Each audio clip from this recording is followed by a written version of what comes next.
Les enfants veulent toujours, et ça on le voit, il faut quand même s'en souvenir, veulent toujours satisfaire leurs parents. C'est très très rare que les enfants ne soient pas bien intentionnés à l'égard de leurs parents et ne cherchent pas à leur faire plaisir.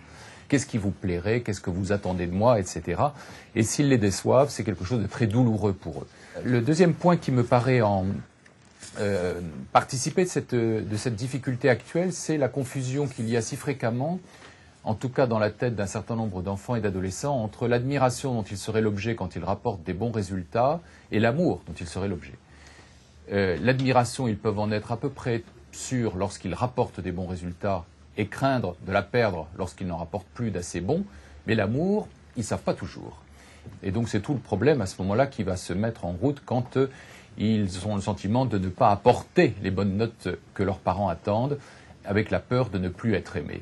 Et puis il y a, je crois, quelque chose qui est quand même typiquement français et qui prend de l'ampleur, qui est le culte du diplôme, la note, puis le diplôme, par rapport au projet d'une formation, d'un apprentissage continu tout au long de son existence.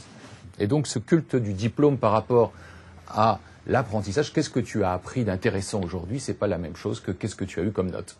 Je pointerai encore une autre notion sur laquelle je pense on reviendra, qui est depuis un certain nombre d'années, et là je situerai plutôt moi 15-20 ans, la difficulté pour un certain nombre d'enfants d'avoir vécu dans des bains ultra stimulants très précocement. C'est-à-dire qu'avec les parents bien intentionnés, et c'est une des caractéristiques de notre époque, c'est que les parents ne sont pas du tout des parents démissionnaires ou des parents qui baissent les bras, contrairement à ce qu'on dit, plutôt des parents bien intentionnés, ça c'est bien, mais parfois trop bien intentionnés. Et c'est le trop qui pose problème, bien évidemment. Dès le berceau, on voit des enfants gavés d'objets à haute valeur technologique, stimulant les yeux, les oreilles, les sens, excités, on pourrait dire, stimulés, dans une relation à l'objet comme ça qui est vraiment privilégiée du côté de la stimulation.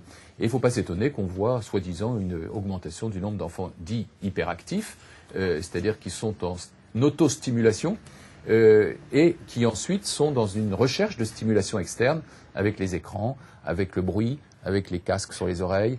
Et donc, dans le champ scolaire, ils sont aussi à la recherche de stimulation. Et quand il n'y en a pas assez, ils s'ennuient, ou ils s'agitent, ou ils pensent à autre chose. Notre désir pour l'enfant est évidemment un moteur. Il ne faudrait pas non plus que, comme on le voit parfois, des parents bien intentionnés se disent « je le stresse trop, j'ai cru comprendre ça, donc je baisse, j'arrête, je lui dis plus rien. Hein, et on va voir comment ça se déroule ». Ça ne va pas non plus, ça, parce que l'enfant a besoin de ça. Il a besoin de sentir qu'il y a du désir pour lui. Alors le problème, c'est l'ajustement entre ce désir pour lui et les capacités qu'il a d'y répondre. Et c'est là où c'est très difficile, parce que d'un enfant à l'autre, c'est évidemment pas la même chose, et l'enfant n'est pas forcément exactement comme son parent qui a tendance à plaquer son expérience.